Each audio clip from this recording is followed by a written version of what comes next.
I got interested in video a few years ago and integrating video into musical situations in concert halls. And I found it's a very awkward thing, actually, because you're coming to listen to music and all of a sudden you have this whole visual element you have to integrate into the experience. And so I thought one way, I've done it a few different ways, but in this piece, what I tried to do was create a visual or a video improvisation.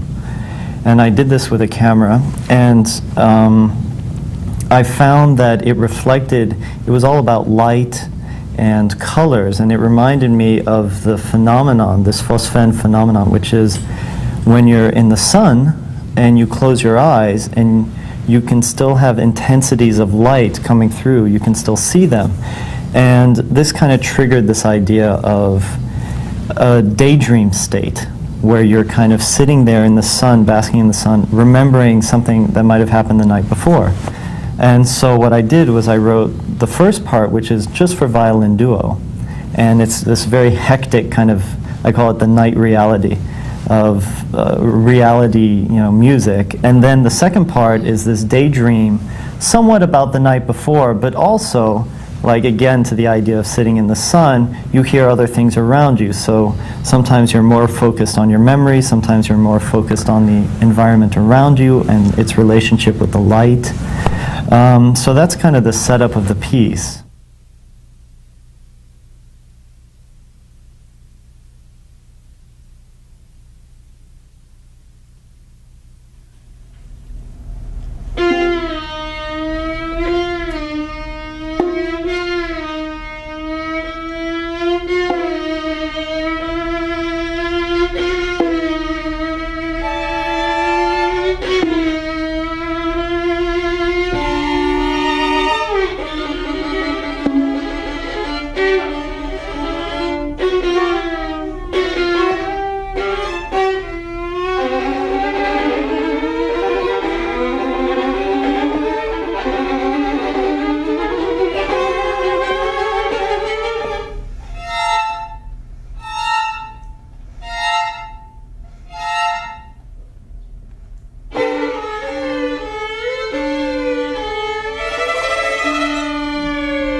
about 3 years ago, after having been absent from California since '83, my wife Katrine Schneider, who is also my partner in the Resonance duo, I wanted her to see California.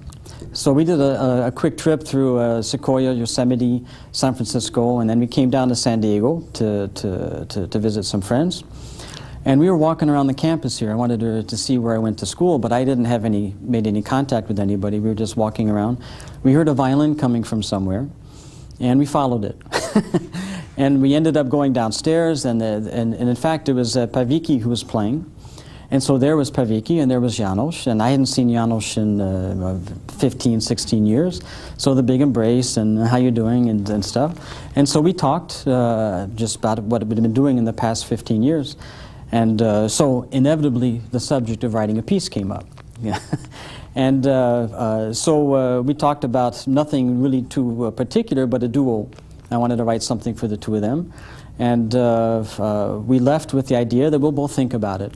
And a couple of months later, he sent me, unrelated to this, a package of 12 of his paintings, his computer paintings. I had seen them in his office, other paintings that I thought were really beautiful. And he sent this package, and I looked at that, and almost immediately I realized I want to base my piece on these paintings.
It was done in the sense of a gallery, and I think that worked fine. There are other solutions, but for me, I was very happy with the way it came off, with the sound in the hall, because some of the pieces are very, very quiet. And a violinist normally playing with the bow, I take the bow away, and they're playing ordinarily, but without the bow, and the sounds are very, very quiet, almost like the sound of snow falling. And in the hall, it came through. So for the acoustical part, because it was not amplified, I was very happy with the fact that in the hall everybody could hear what was going on. And I thought it was very intimate, having the images with the two violinists on each side. I thought that worked fine. Even those are my computer paintings. When we started to work on the movements, we always looked at the picture first, or even left the picture there while playing. Because it did give you something to start with. Even, of course, the notes are there, and then of course we had to go and figure that part and fix to be together to do all that. But we definitely started with the image, and what that gave or might have given Drake to start to write these pieces. But definitely started with that. Yes. Janos has this thing that he does where he comes up to a person and says, I have an idea. and he's very cryptic about it, but he says that he wants to have a concert of violins and images. He had seen Stacy's art, and he'd played my music before. And knowing that he wanted to do a concert of images with music, he thought it would be interesting if we could do a project together. But he gave us no particular design in terms of what shape the piece should take. Right. So it was really left to us what we came up with. The title of our piece is, Dancing Through the Garden, kind of roughly as a rough, kind of not nice English translation. But so I had the garden in mind. But all of my personal work is based in nature. I'm very in tune to like trees and flowers and leaves and things like that. So I wanted to bring some of that aspect into it, and to kind of tie it all together. I have. It almost became like my homage to eucalyptus trees after a while, because those were kind of eucalyptus-shaped leaves that I was putting in here. I was thinking of the eucalyptus over there, and then I have eucalyptus branches in the piece with the zither. And then I, brought some of those leaves over into there. So I was trying mostly I wanted them, even though they're going to be in separate places and they were different pieces, I wanted them to be tied together. One of the more delicate things that we'd hoped to be able to achieve with the pieces was to achieve a kind of resonance where the pieces themselves would respond to what the violins are doing. And this is something that I think, in an optimum concert circumstance could work. The metal on the chimes is light enough to respond to the violin if it's played directly into the chimes. The zither, which we found at a fairly late point in the construction phase of this piece, is extremely resonant. It has about 30 strings, 30 resonating strings, and a very well-constructed spruce body with a sound hole and everything. But the energy has to be placed directly into the sound hole in order to stimulate that resonance. So I think that when the performers are comfortable with the situation, when they've learned that like an instrument, playing the chimes with the violin is something that's not simple or obvious, so you can't just show up and expect it to happen.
it was really kind of exciting to see it all come together for me. Just kind of to see it all put together and being interacted with. It was exciting, and you know, those screens that we had in the back with my images projected really large, that was exciting to see, because I don't usually those pieces are pretty small. They're you know, about a foot tall, or a little bit more. I think the biggest one is 20 inches or something like that. So. So you're seeing them roughly 10 times the size. So that was really exciting, I have to tell you. and it really kind of created a nice effect. So yeah, I was pleased visually how it all came together, and they looked pretty much as I conceived them to. From my perspective, you know, one has to remember that this is the premiere performance of a piece which the performers had basically only a couple of weeks to work with, and they really only had a matter of, say, a half hour total to interact with the space. It's a new experience for them, of course, well, how do you play this sculpture? Where do you shake it? And so these are not obvious questions to answer, and they did really remarkably well, considering. Nous avons envisagé, à un moment donné, Janos Negyesy m'a dit qu'il voudrait peut-être qu'on fasse quelque chose ensemble. Donc je me suis mis à travailler. Je fais une série de peintures pendant 1 an qui s'appelait Double Vision Série. Double Vision Series. Aléatoire. Yeah. Donc c'est le nom dit ce que ça veut dire. Et donc j'ai attendu, et finalement Janos m'a annoncé qu'ils ont choisi 3 images pour être utilisées comme partition graphique. So during the past year or so, Felix worked on several paintings, and Janos looked at 3 of them and said, let's take these 3 to use for the concert to play with the duo. Eh ben, moi je pense que dans notre système dans ce système de travail, l'évolution peut être infinie, parce que l'image est infinie. Vous créez une image et on peut la changer autant qu'on veut. Et pendant les changements, on peut trouver le nouveau système de dialogue, de parler avec les musiciens et l'image. Parce qu'il ne faut jamais oublier que l'être humain est branché sur les yeux et sur les oreilles. Et c'est très très important de lier les deux. Yeah, so, well, he said in this kind of collaboration, there is always room for evolution. That, as Felix points out, that the eyes and ears are our immediate captors to everything that passes around us. So there is always room for an idea to start. He sees this piece as kind of a piece that's part of a longer evolution.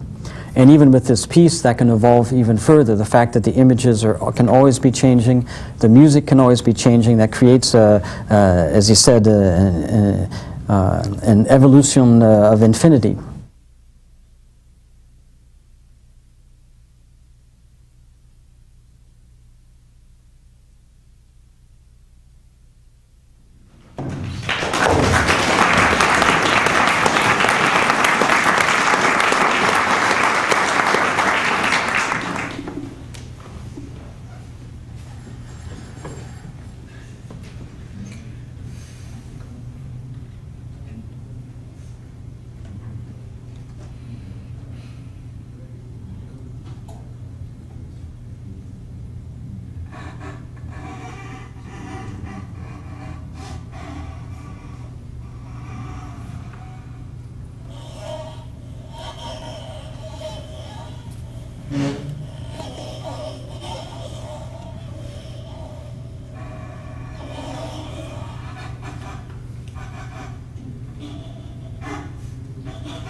le système mon image, à un moment donné, commençait à être tourné. Ce que j'ai travaillé à un moment donné à l'IRCAM à Paris, et il y a une possibilité de compresser les sons, de allonger, de faire des boucles, etc. Oui, Adam a fait la même chose avec mes images. Il a commencé à décomposer ces images et qui ont fait le kaléidoscope, les titres. C'est-à-dire que moi, avec Janos, où j'étais ici il y a 15 ans et je fais d'autres performances avec Janos, nous nous amusons toujours comme deux enfants avec la musique. Et donc, à cette époque, quand il y a 15 ans, quand j'étais ici, nous avons acheté plusieurs kaléidoscopes et on a joué avec les kaléidoscopes. Quelque part, il y a un retour de la mémoire. 15 years ago, Felix was here on a bourse. He worked at the Center for Music Experiment with Janos for the first time. And they used to amuse themselves like two young boys, two children, buying a kaleidoscope and looking at that and seeing what that can do for musical ideas. Pour revenir à hier soir, parce qu'il y a des choses que j'ai pas compris. Quand Janos a joué la première note, c'est lui qui a décidé cette note ou est-ce qu'il y a quelqu'un d'autre? Ça, c'est lui qui a décidé. D'accord. Par rapport à l'image. Donc lui, mais très rapidement, l'image était polarisée, c'est-à-dire qu'il y avait toutes sortes de mouvements où l'image changeait. Et puis Janos joue quelque chose d'autre basé sur tout ce qu'il voit. Voilà. Donc c'est une évolution non-stop. Yeah. So in fact, that's what it was. Janos would see the image, he would respond to the image by playing something. The image would change, and he would respond to this change. So there was a constant evolution, interaction between Janos playing, Adam Findlay manipulating the computer image, and then that in turn affecting Janos in the way he played. So there was always this interaction going back and forth throughout the piece. I would have liked to keep to lengthen the piece a bit. I think a lot of the effects, I didn't want anyone to be caught thinking, okay, I've seen that. I didn't want it to drag at any point, but I'd also heard from a few that they would have liked it to go on longer. But we were going for the aha experience, that you see the picture move and you say, aha, he's controlling the picture. And so if at any time that was lost, then I wanted to move right along and never stall. So I was very happy with it. Je voulais dire aussi que les trois éléments, c'est-à-dire deux musiciens et l'image qu'on a vue hier, étaient très très soudés. C'était une très bonne composition parce que Adam était formidable dans ses images, dans les progrès des changements par rapport au début que j'ai apporté, c'est-à-dire mes images, et que les dialogues entre Paivikki et Janos étaient extraordinaires, et il y avait vraiment presque comme un monde entre les graves et les aigus. Il y avait toujours un contraste. Ils se rencontraient parfois ensemble et parfois ils partaient. Yeah, so Felix was remarking how it was very exceptional that there was this kind of dialogue among all the partners between Janos and Paivikki, between the two of them and Adam, who was working in the computer, and the fact that they sometimes, the fact they were always listening, and sometimes they would come together for a kind of musical experience, sometimes they would go further away. And what he marveled at was this very human element of constant interaction.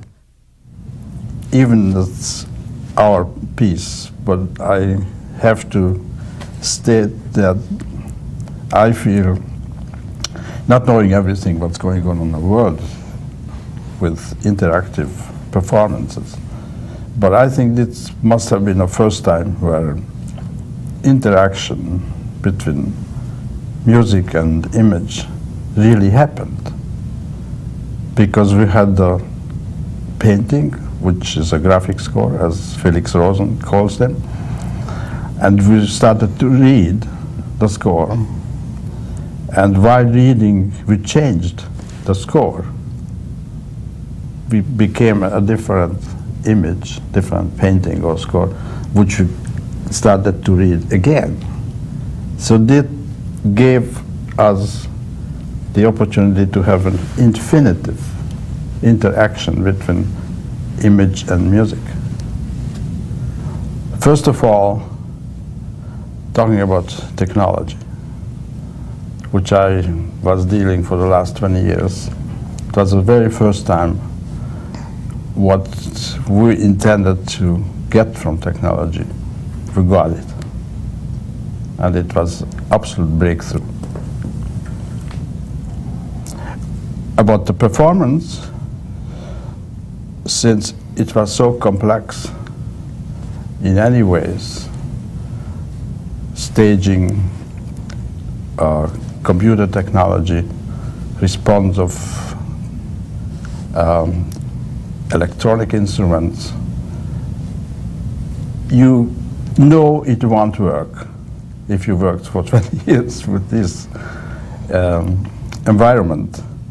And suddenly everything works. You drop dead because it never happened before. So you don't even know how to deal with this notion, and suddenly everything falls in a place, like last night. So it feels damn good. It started with Drake's idea, hey, these 12 pictures, I want to write duos. And we said, nice idea, And then I said, well, what if we just do the whole evening? Find people, maybe someone does something with video or whatever. And we knew Rick, we've worked with Green before, and Stacy, we knew her work. And we talked to them, would you be interested? They said, hey, that's a go.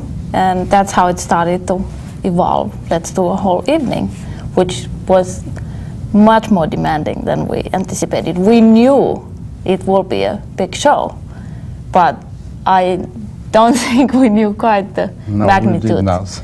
It was pretty big. And we worked with Alan Johnson for many, many years. Complex staging we had. Yeah.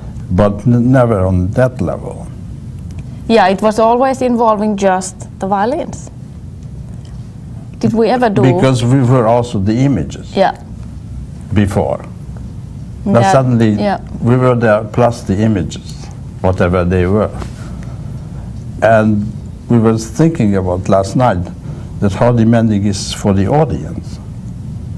Because for centuries, audiences went to the concert hall, there was somebody with an instrument or somebody's, and that was the image as well. So you could focus on the music by looking the same image. Not to mention, a lot of people come to concerts and they just close their eyes. They don't even want to see you do this or this. And they have the right to choose. Now, if they come to such a concert, is half of the piece gone if they don't see the image? Or do they still have the choice not to, I'm sure it's difficult. And do they look at the image? Do they look at the musicians playing? What? I'm sure it's a juggle. I think the next step is Kaleidoscope 4 for a whole evening. Because it was one piece of Violins images concept. But I want to explore this interaction territory much deeper and much further. Because there is, I would say, the fourth dimension, which we felt last night, which needs really going and exploring new territories, because it was a breakthrough. So there's a whole new planet behind, which we are not aware of. And I think what we are explorers like Columbus, and our concerts or shows will be a report telling people what we discovered, nothing else.